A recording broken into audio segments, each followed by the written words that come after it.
Hey everyone, today we're going to easily show you how to log into your Barclays bank account online. So whether you're checking your balance, making payments, or just keeping track of your finances, logging in is super simple. So first, head over to the Barclays bank website. From here, you'll then be able to see a login button at the top right. So simply click on that to start. Next, you'll then be asked to enter your username and your password.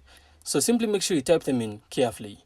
So if you have two-factor authentication enabled, Barclays will also send you a security code to your registered phone number or your email. So once you receive that code, simply enter it when prompted and you'll be in.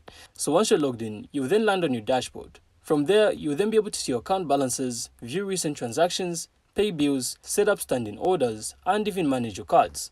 So just keep in mind guys, if you're on a shared or public computer, always log out when you're done and close the browser to keep your account secure.